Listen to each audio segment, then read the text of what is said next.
ಮೈತ್ರಿ ನಾಯಕರಲ್ಲಿ ಹೊಂದಾಣಿಕೆ ಕಾಣ್ತಾ ಇಲ್ಲ, ಹಾಗಾಗಿ ಮೈತ್ರಿಯ ಲಾಭ ನಮ್ಗೆ ಆಗುತ್ತೆ ಅನ್ನುವಂತ ಮಾತುಗಳನ್ನ ಕಾಂಗ್ರೆಸ್ ನಾಯಕರು ನೋಡ್ರಿ. ಕಾಂಗ್ರೆಸ್ ಪಕ್ಷದವರು ಗಾಬರಿ ಆಗಿದ್ದಾರೆ. ಕಾಂಗ್ರೆಸ್ ಪಕ್ಷದ ಮುಖಂಡರು ಗೊಂದಲದಲ್ಲಿದ್ದಾರೆ. ಚುನಾವಣೆ ಮುಗಿದ ಮೇಲೆ ಸಿದ್ದರಾಮಯ್ಯ ಇಳಿಸಬೇಕು ಅಂತೇಳಿ ಡಿ ಕೆ ಶಿವಕುಮಾರ್ ಅವರು ಪ್ರಯತ್ನ ಮಾಡ್ತಾ ಇದ್ದಾರೆ. 8 ಸೀಟ್ ಬಂದರೆ ಮುಖ್ಯಮಂತ್ರಿ ಸ್ಥಾನ ಇಳಿಯುತ್ತೆ, ಎಷ್ಟು ಬರದೇ ಇದ್ದರೆ ಮುಖ್ಯಮಂತ್ರಿ ಸ್ಥಾನ ಇಳಿಸ್ಬೋದು. ಇದು ಕಾಂಗ್ರೆಸ್ಸಲ್ಲಿ ನಡೀತಾ ಇರ್ತಕ್ಕಂಥ ಚರ್ಚೆ. ಹಾಗಾಗಿ ನೀವು ಕಾಂಗ್ರೆಸ್ ಪಕ್ಷದ ಬಗ್ಗೆ ತಲೆ ಕೆಡಿಸ್ಕೋಬೇಡಿ, BJP JDS ಬಗ್ಗೆ ತಲೆ ಕೆಡಿಸ್ಕೋಬೇಡಿ.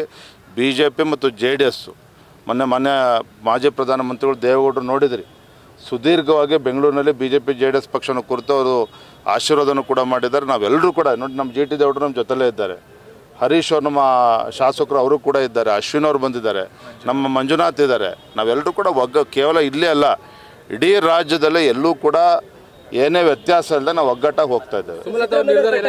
ಏನಪ್ಪ ಗೊತ್ತಿಲ್ಲ, ನನಗೆ ಈಗ ಗೊತ್ತಿಲ್ಲ.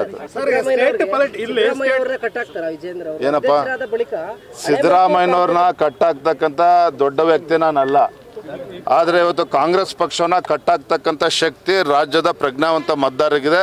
ಕಾಂಗ್ರೆಸ್ ಪಕ್ಷವನ್ನ ಕಟ್ಟಾಕ್ತಕ್ಕಂಥ ಶಕ್ತಿ BJP ಮತ್ತು JDS ಪಕ್ಷದ ಕಾರ್ಯಕರ್ತರಿಗಿದೆ. ಧನ್ಯವಾದ. ಮೈತ್ರಿ ನಾಯಕರಲ್ಲಿ ಹೊಂದಾಣಿಕೆ ಕಾಣ್ತಾ ಇಲ್ಲ, ಹಾಗಾಗಿ ಮೈತ್ರಿಯ ಲಾಭ ನಮ್ಗೆ ಆಗುತ್ತೆ ಅನ್ನುವಂತ ಮಾತುಗಳನ್ನ ಕಾಂಗ್ರೆಸ್ ನಾಯಕರು ನೋಡ್ರಿ. ಕಾಂಗ್ರೆಸ್ ಪಕ್ಷದವರು ಗಾಬರಿ ಆಗಿದ್ದಾರೆ. ಕಾಂಗ್ರೆಸ್ ಪಕ್ಷದ ಮುಖಂಡರು ಗೊಂದಲದಲ್ಲಿದ್ದಾರೆ. ಚುನಾವಣೆ ಮುಗಿದ ಮೇಲೆ ಸಿದ್ದರಾಮಯ್ಯ ಇಳಿಸಬೇಕು ಅಂತೇಳಿ ಡಿ ಕೆ ಶಿವಕುಮಾರ್ ಅವರು ಪ್ರಯತ್ನ ಮಾಡ್ತಾ ಇದ್ದಾರೆ. 8 ಸೀಟ್ ಬಂದರೆ ಮುಖ್ಯಮಂತ್ರಿ ಸ್ಥಾನ ಇಳಿಯುತ್ತೆ, ಎಷ್ಟು ಬರದೇ ಇದ್ದರೆ ಮುಖ್ಯಮಂತ್ರಿ ಸ್ಥಾನ ಇಳಿಸ್ಬೋದು. ಇದು ಕಾಂಗ್ರೆಸ್ಸಲ್ಲಿ ನಡೀತಾ ಇರ್ತಕ್ಕಂಥ ಚರ್ಚೆ.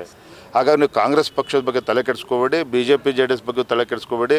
BJP ಮತ್ತು JDS ಮೊನ್ನೆ ಮಾಜಿ ಪ್ರಧಾನಮಂತ್ರಿಗಳು ದೇವೇಗೌಡರು ನೋಡಿದ್ರಿ, ಸುದೀರ್ಘವಾಗಿ ಬೆಂಗಳೂರಿನಲ್ಲಿ BJP JDS ಪಕ್ಷನ ಕುರಿತು ಅವರು ಆಶೀರ್ವಾದನೂ ಕೂಡ ಮಾಡಿದ್ದಾರೆ. ನಾವೆಲ್ಲರೂ ಕೂಡ ನೋಡಿ, ನಮ್ಮ GT ದೇವೇಗೌಡರು ನಮ್ಮ ಜೊತೆಲೇ ಇದ್ದಾರೆ, ಹರೀಶ್ ಅವರು ನಮ್ಮ ಶಾಸಕರು ಅವರು ಕೂಡ ಇದ್ದಾರೆ, ಅಶ್ವಿನ್ ಅವರು ಬಂದಿದ್ದಾರೆ, ನಮ್ಮ ಮಂಜುನಾಥ್ ಇದ್ದಾರೆ. ನಾವೆಲ್ಲರೂ ಕೂಡ ಕೇವಲ ಇಲ್ಲೇ ಅಲ್ಲ, ಇಡೀ ರಾಜ್ಯದಲ್ಲೇ ಎಲ್ಲೂ ಕೂಡ ಏನೇ ವ್ಯತ್ಯಾಸ ಇಲ್ಲದೆ ನಾವು ಒಗ್ಗಟ್ಟಾಗಿ ಹೋಗ್ತಾ ಇದ್ದೇವೆ.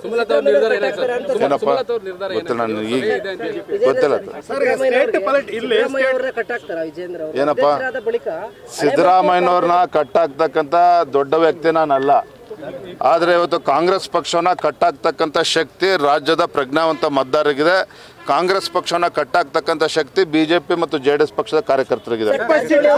ಧನ್ಯವಾದ.